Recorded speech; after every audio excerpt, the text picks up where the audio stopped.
TurboVPN has 518 million installs. VPN Proxy Master has 171 million. SnapVPN has 69 million. 3 apps, 3 different company names on the Play Store. They share a directory, they share servers. And all 3 were bought by the same Chinese company, which the United States government blacklisted in June 2020. Nobody who installed those apps was ever told that. I scraped the install numbers for every VPN on the Google Play Store myself. 20 countries, 3 search terms, every single app page pulled for its real install count, not the rounded number Google Play shows you. 109 VPNs with over 1 million installs each. The full spreadsheet is in the description, so you can check every number I say today. So in this video, I'm ranking the 20 most installed VPNs in the world. Not on speed, not on price, not on how many servers they claim to have. On one question we will rank them. Can you find out who owns it? But before the list, I need to mention one thing. Why are we ranking the VPNs over ownership? A VPN does not delete the middleman between you and the internet. A VPN replaces the middleman. Let's say you don't want to be seen walking down the street, so you get in a taxi with tinted windows. Nobody on the street can see you anymore. Great, but the driver knows exactly where you got in, exactly where you're going, and exactly how long you stayed there. You didn't disappear. You picked one person to hand your entire route to. That's a VPN. You stop trusting your internet provider and you start trusting a company instead. So the only question that matters is who that company is. And here's the thing almost nobody knows about the Play Store. Google verifies the download account but does not verify who you are. The install number is public, the owner is optional. Let's start near the bottom with D tier. 3 apps and they're all here for the same reason. There is a name, the name is useless. Proxy browser, 230 million installs. The developer on the listing is DS Tools, which is not a company, it's 2 words. But scroll to the bottom of the play page into the About Developer box and you get something, a person, Alexander Garin, and an address in Dubai. So that's it, right? We found them. Not really, because I click the developer website link and it opens a file called appads.txt. That's a plain text file websites use to declare which ad networks are allowed to sell their inventory. The actual website, browsers.work, returns a 403. There is no site there, just the ad paperwork. Then I opened the privacy policy, it's on Google Sites, the free page builder, the same thing your uncle would use for a wedding invitation, and the only contact address is there is a Yandex address. 230 million people are running a tunnel that carries all of their traffic, and what stands behind it is one individual's name, a Dubai address, an ad inventory file, and a free web page. Next, Secure VPN, 305 million installs. Thunder VPN, 153 million installs. Both published by the same developer account, Secure Signal Inc. During 2024, the same account was called Signal Lab. Same apps, same package IDs, same install counts, new name on the door. And here's where it gets good. Secure Signal Inc. is a real registered company in Delaware, registered through an agent. Let me explain what that means. The address on the listing, Dover, Delaware, is the office of a company whose entire business is being an address for other companies. Nobody works there. It's a mail drop. Registering through an agent is completely legal and common, and what it does is let you incorporate without your name or your location ever appearing. So we know Secure Signal Inc. exists, we do not know who owns it, where it operates from, or who to call. And nobody has ever found a company called Signal Lab registered in Hong Kong, which is where the app used to claim it was from. 459 million installs between the 2 of them, and the paperwork tells you nothing. Except that somebody paid for paperwork. Like I said, D tier all of the 3, 689 million installs in total. These companies exist on paper and evaporates the moment you reach for it. This might sound like the worst thing on the list, but it isn't, because F tier is where somebody actually did the work and found out. And every time, the answer was worse than not knowing. SuperVPN, 385 million installs, the second most installed VPN in the world. In April 2020, Google removed this exact app from the Play Store. Researchers had found a man-in-the-middle vulnerability, meaning an attacker could sit between you and the VPN and redirect you to their own server. They reported it through Google's own security reward program, and they said the reason they went to Google is that they could not reach the developer at all. So how does an app Google pulled for a security flaw end up as the second most installed VPN on the planet? It just came back, same package ID, you can read it yourself. Also in May 2023, security researcher Jeremiah Fowler found a database sitting open on the internet, 133 gigabytes, 360 million records tied to SuperVPN, email addresses, original IP addresses, geolocation, device information, and links to the websites people visited. SuperVPN advertised a no-logs policy, but the logs were right there in the leak. And you don't even need the leak to catch this, because the contradiction is live right now. Open the Play Store listing today and the description says no log policy for full anonymity. Then open SuperVPN's own privacy policy on their own website and it says the app collects access logs, including your IP addresses, your browser type, and your operating system. And the support email on that listing for an app with 385 million installs is a Gmail address. So that's one app in F tier. The next 3 arrives together. In 2025, 3 researchers published a paper called Hidden Links Analyzing Secret Families of VPN Apps. Benjamin Mixon-Becca and Jedediah Crandall from Arizona State University and Jeffrey Knockel from Citizen Lab and Bowdoin College. Mixon-Becca presented it at DEF CON that August. They started from the 100 most downloaded VPN apps, cut the list down by dropping everything based in the United States, and ended up taking apart the binaries of 21 apps from 13 providers. Combined Google Play downloads of these 21 apps, 972 million. Now, before the finding, I need to explain one thing because the finding means nothing without it. Some of these apps use a protocol called shadow socks. To connect to a shadow sock server, the app needs a password. That password is what generates the encryption key for your traffic. Normally, that password is unique to you or generated fresh per session.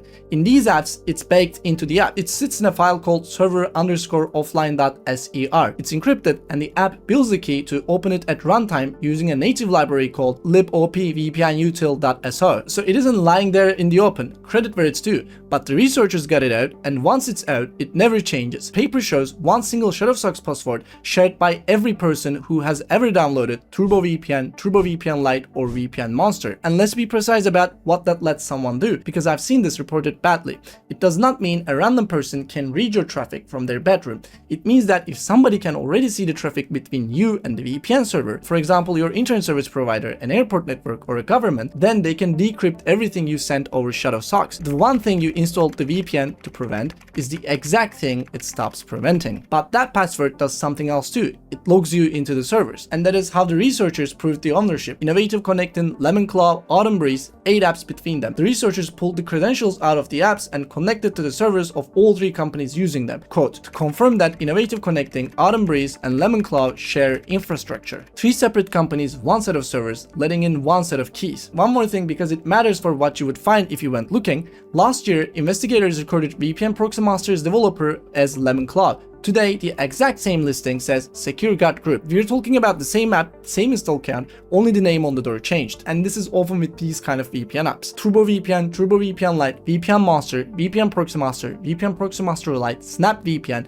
Robot VPN, SuperNet VPN. This does not happen by accident. Companies that have never met do not hand each other their server credentials. These are one operation wearing 3 name badges. And the app families the researchers mapped this way account for more than 700 million Google Play downloads on their own. So you might ask, who are these same people? Innovative Connecting is registered in Singapore. Its sole shareholder is a company called Lemon Seed Technology, registered in Cayman Islands. In its 2019 annual report filed with the Shanghai Stock Exchange, the Chinese security company Keyhole 360 stated that it acquired Lemon Seed and 2 other companies for $69.4 million, plus an intangible asset. The other 2 companies are Lemonclaw and Autumn Breeze. That's all 3 in Keyhole 360's own filing. Then in June 2020, the US Commerce Department put Keyhole 360 on the entity list. That's an export blacklist, and the stated reason in the Federal Register is a significant risk of the company becoming involved in procuring commodities and technologies for military end use in China. Now, Keyhole says it sold this business in September 2020, a few months after the blacklisting, to parties it doesn't name. So you could argue the whole thing is ancient history, but I don't buy it.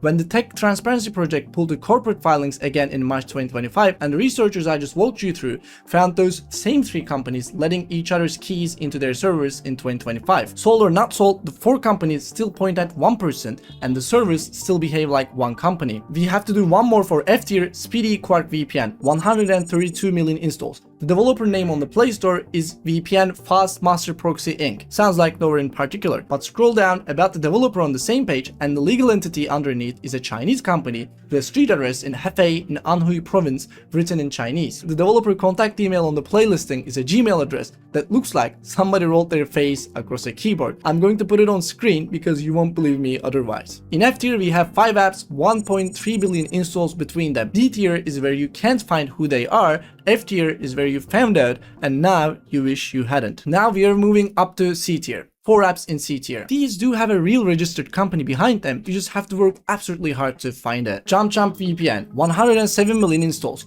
Developer on Play is Soon Bodyworks. The full legal entity is Soon Bodyworks Auto PT Limited.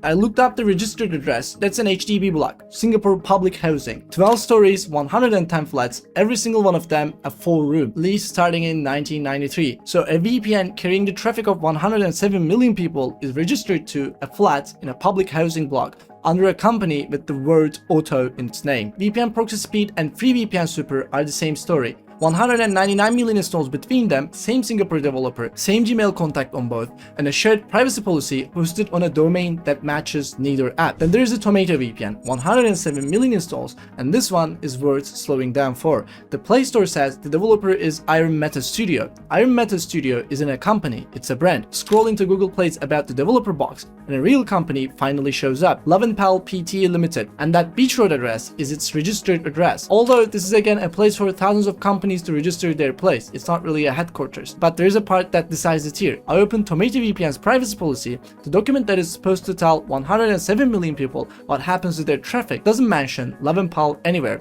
It says Iron Meta, it gives no address, it names no governing law, and no jurisdiction at all. It's also, and I'm not exaggerating, an unfinished template. There is lorem ipsum placeholder text still in it. There is a sales pitch for $2.95 a month web hosting still sitting on the page. Just think about it for a second. A privacy policy is a promise. This one is a promise nobody finished writing with no jurisdiction attached, which means this privacy policy is a promise you cannot enforce anywhere on earth. Our C tier is gonna be these four. There's a company, they're real, but they're just built so that finding it gets you nothing. Let's move up to B tier. 3 apps here. VPN Super Unlimited Proxy, 242 million installs. Hotspot Shield, 136 million installs. And BetterNet, 86 million installs. You can find all 3 of these owners in 30 seconds. So why are they down in B tier instead of near the top? Because with these 3, knowing the owner is exactly what should worry you. Let's start with VPN Super Unlimited Proxy, because it broke my own ranking and I want to be honest about this. I had this one filed near the bottom. Free VPN, 242 million installs.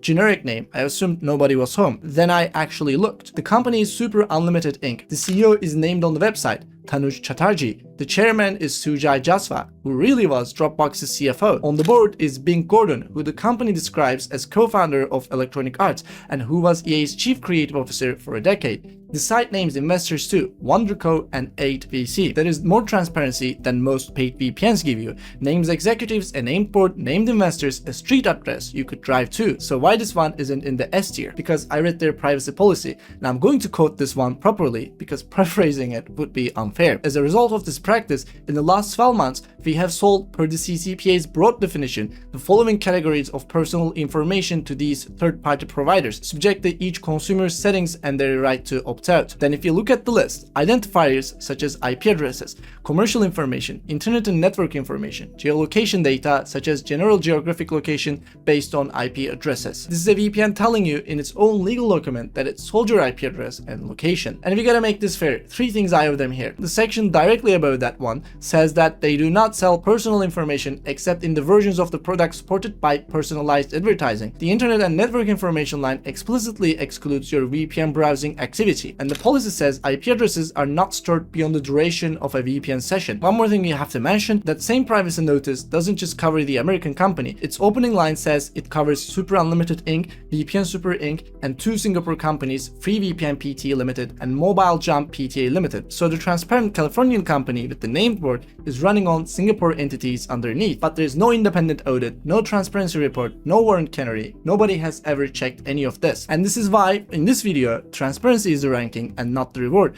Super Unlimited told you the truth. The truth is that the free VPN sells your geolocation to advertisers. You just have to be the kind of person who opens the privacy policy, and almost nobody is doing that. Now let's go over other 2 VPNs. On the 7th of August 2017, the Center for Democracy and Technology filed a complaint with the Federal Trade Commission against Anchor Free, the company behind Hotspot Shield. The complaint said 3 things: that Hotspot Shield was sharing data with advertising network without disclosing it, and this came from an analysis by Carnegie Mellon University. And the other 2 findings came from an academic researchers at CSIRO and the University of New South Wales. What are those 2 other findings? That the VPN was injecting JavaScript into pages using iframes, and that it was redirecting e-commerce traffic to partner domains. People turned on a VPN and went shopping, and the complaint alleges the VPN quietly sent them somewhere it got paid for. You gotta be straight about this one though. The FTC has never publicly acted on the complaint. Not in 9 years, no investigation announced, no settlement, no fine, no dismissal. These are allegations from an advocacy group and 2 academic teams, and no regulator has ever ruled on them. Anchor Free's CEO at the time, David Gordansky, called the claims unfounded, although he also told ThreadPost that parts of the privacy policy were not actually accurate and that it was being updated. This company has changed hands and names several times since. Anchor Free became Pengo Group in January 2020, Aura acquired Pengo in July 2020. Then Aura spun Pango back out in September 2024, and in December 2024, Pango merged with Total Security and rebranded as Point Wild. Betternet sits in the same corporate family, which is why both land in the same tier. B tier is 3 apps. You know the owner, and the owner's own record is the thing you have to weigh, which is still miles better than D tier, where there is no record to weigh because there's nobody to weigh. Let's move up to A tier. I know what some of you are thinking. Bro, just pay for one, problem solved. Yeah, I get it, and paying does solve the biggest problem, because a free VPN has to make money somewhere else, and you are usually the product. But paying does not mean you skip the ownership question. Let me show you. ExpressVPN, 104 million installs. In 2021, ExpressVPN was bought by Cape Technologies for $936 million. Cape was founded in 2011 under a different name, Crossrider. Crossrider ran a browser extension platform that made its money on ad injection, and third-party developers abused it badly enough that Malwarebytes, Microsoft, and Trend Micro all shipped detections named after Crossrider itself. Crossrider shut the platform down in 2016. Then in 2018, it renamed itself Cape and started buying privacy companies. Cape's CEO at the time said the rename was to get away from the company's association with its past activities. Today, Cape owns ExpressVPN, CyberGhost, Private Internet Access, and the antivirus company Intego. It also owned SamMate, which it folded into CyberGhost back in 2023. But here's the one I find more interesting than any of this. Cape also owns WebSealance, which runs VPN review sites. VPN Mentor Viscase. So the company that owns ExpressVPN, CyberGhost, and Private Internet Access also owns sites that review VPNs and tell you which one to buy. Terisagi took Cape private through his firm UniqueMind in 2023 off AIM, the London Stock Exchange junior market. He held about 55% going in and took acceptances above 98%, so he doesn't own a majority of Cape anymore. He owns Cape, and since it went private, there are no more public filings to read. Now here's the part I want to be fair about. The same researchers I mentioned in this video used Cape as their example of what is not deceptive. Their words, Cape runs several VPN brands and says so on their website, so this isn't a deception. One owner behind a several brand is normal. Hiding it is the problem. That is the whole thesis of this video, and I'm not going to abandon it because I don't like the company's history. Next one on the list, NordVPN, 119 million installs. Nord Security is Lithuanian, came out of a Vilnius venture builder called Tesonet, founded by Tomas Okmanis and Eimantas Sabaliauskas. The same two founders also started Oxylabs, which is a web scraping company. Nord Security says it operates independently of Tesonet, and to be accurate about it, these are sibling companies from one ecosystem, not subsidiaries. And there's an incident worth knowing. On the 5th of March 2018, by NordVPN's own reconstruction, an attacker got into one of its rented servers in Finland through a remote management account the data center had added without telling NordVPN. Now, if the timeline is the important part, on the 20th of March 2018, the data center quietly deleted the account rather than tell anyone. NordVPN says it only found about the breach on the 13th of April 2019, 13 months later, and they didn't confirm it publicly until the 21st of October 2019, after a security researcher posted the leaked keys on Twitter. So the disclosure came 6 months after NordVPN knew, and it came because somebody else went public first. To be fair on the damage, no user activity logs were found because NordVPN says they don't exist, and NordVPN's apps don't send user passwords for authentication, so account credentials weren't exposed. What the attacker got was an expired TLS key. Bear in mind, all of that is NordVPN describing its own breach. Nobody independent has confirmed it. A tier both of these companies, real company, real address, real people you can name, and a history you should be able to weigh yourself. Now let's move up to S tier. We have 3 apps in S tier, and what puts them there isn't that they're perfect, it's that every claim they make can be checked by someone who isn't them. Siphon, 196 million installs, registered in Ontario, Canada. It started as a research project at Citizen Lab, University of Toronto, under Ron Daybert. The code is open source, so you don't have to take their word for anything, and it isn't a charity. Siphon Inc. is a for-profit company set up in Toronto in 2007. It makes its money from ads inside the app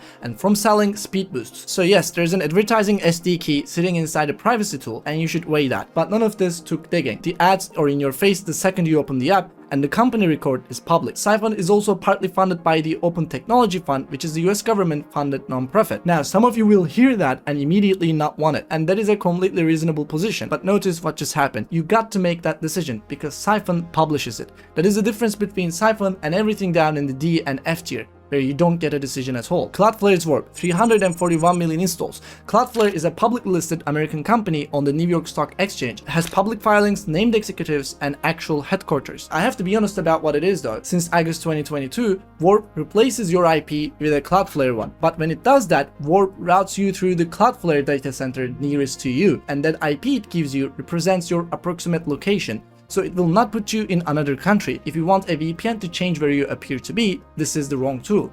For encrypting your traffic away from your internet service provider, from a company whose ownership is a matter of public record, it's the best owned thing on this entire list. Proton VPN, 118 million installs. The company Proton AG, Geneva, Switzerland. The client apps are open source, and Proton had its no-logs policy independently audited by the security firm Securitum 5 years running, most recently in May 2026. Those audits include supervised access to randomly chosen live servers, and they confirm Proton VPN runs on bare metal hardware Proton owns, with no third-party hosting. And the number behind this is striking. Proton VPN has received 458 legally binding orders since 2017. It has complied with 0 of them. But I'm not going to hand you that number and walk away, because there are 3 things about Proton you should hear from me rather than from the comments. First, the immunity that we are talking about is a court ruling. In 2020, a Swiss authority ordered Proton to start retaining surveillance data.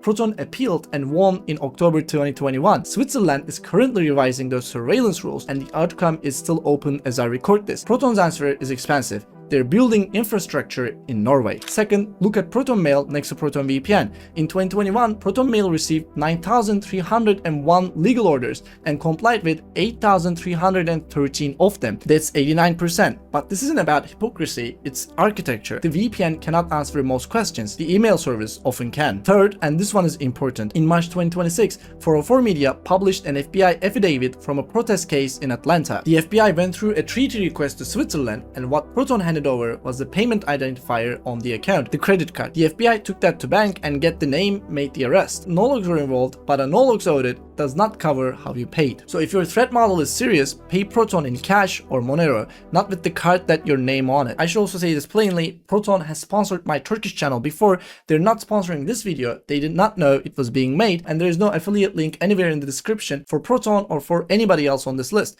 I'm putting them in S tier because I can point at 5 audit reports and a transparency report that I just used to criticize them. Some of you have been typing the same thing in the comments since minute 2. Where's Mullvad? Fair. So let me answer it, and let me tell you where it would have gone, because the answer to the second question got complicated about 6 weeks ago. Mullvad isn't here because this list is the 20 most installed VPNs on the Play Store, and Mullvad's listing shows just over 5 million downloads. It's not really close to top 20, and there's a reason for that, which is actually in Mullvad's favor. Mullvad launched in 2009, but the Android app only reached Google Play in beta in March 2020, with a stable release in May 2021. 11 years of not being on the store at all. Mullvad has no free tier, has never run the install farming game, and you can't even make an account with an email address. You get a random account number, and you can literally post them cash in an envelope. So if I had to put it on this list, where would it get to? S tier, and not at the bottom of S tier either. It would be top, the first one on the S tier, because Mullvad has a single best piece of evidence any VPN on this list can show you. On the 18th of April 2023, at least 6 officers from Sweden's National Operation Department turned up at Mullvad's office in Gothenburg with a search warrant. They came to seize computers containing customer data, but there was no customer data. Mullvad showed them how the service works. The police consulted the prosecutor, and they left with nothing. Every other company on this list asks you to believe their no-logs policy. Mullvad had the police tested in person. So this is the tier. It would go to S tier, but there's a complicated part to this. On the 26th of June this year,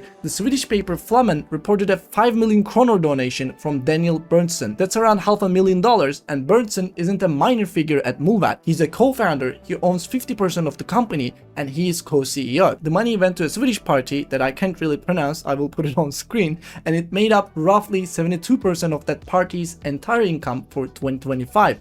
It was the largest single private donation to any Swedish party that year. The party runs on a strange mix. At municipal and regional level, they want free preschool, free public transport, and free dental care. They also campaign for an immigration stop, and their own words are massive remigration. Now, I need to stop and be careful here, because this is where a video like this might go wrong. The party has not published its 2026 program. Their post page today is a placeholder saying that they will put it up bit by bit. There's no published plan for how mass remigration would actually be carried out, so I'm not going to speculate about how it would work. Berntsen also published his own reasoning, and it does not say what you would assume. His words: do I like most of OP's policies? No. Are they fit to run a country? No. Do I want OP to get a lot of power? No. He calls himself a libertarian anarchist and says he backed them over the critique of welfare dependency, not over the migration. You can find that unconvincing, I don't know, it's your choice. After this story got out, Mullvad published a response on the 20th of July. It was a private donation from the Daniel the individual. Mullvad or its parent and sister companies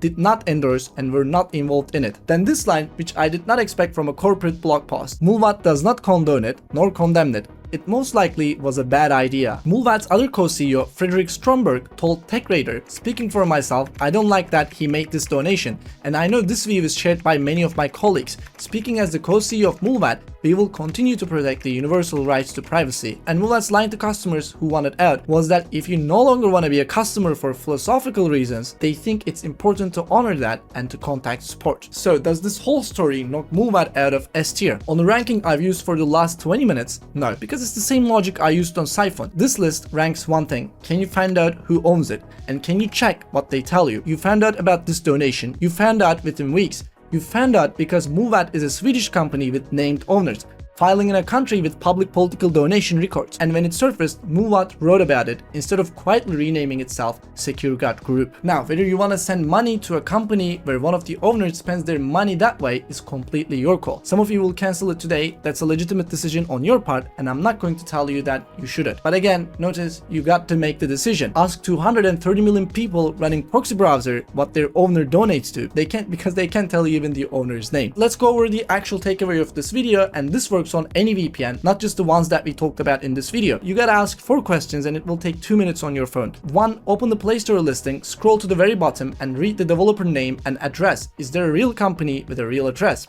2. Search the company name. Does anything come up that isn't the VPN's own marketing? 3. Open the privacy policy link. Is it on a company's own domain, or is it on Google sites or on a domain that has nothing to do with the app? 4. Search the company name together with the words owned by. If nobody on the entire internet has managed to work it out, that's your answer. An app that fails all of these questions is not a VPN. It's an unknown party volunteering to carry all of your traffic for free forever. Nobody does that for nothing. One more thing before I go. I built a tool called OpenFrame. It's for reviewing video with your team. Everyone opens the same timeline and sees the same thing. So you stop getting "the music is too loud" around 2 minutes in, spread across 3 different apps. You leave comments, drawings, voice notes, and reference images directly on the timeline at the exact frame you mean. My editor and I use it every day, and that is actually the reason it exists. It's $10 a month, not $10 per person. $10 and bring your whole team. And if you would rather not give me any money at all, the code is on GitHub. Host it yourself on your own machine and check what it does. By the standard I've been holding everyone else in this video, that's the version you should want. Open-frame.net, link is in the description. So now you can check who owns your VPN. Most of you install the VPN for one specific reason: you want it to be anonymous. But I have to ruin this for you. For actual anonymity, a VPN isn't level 1.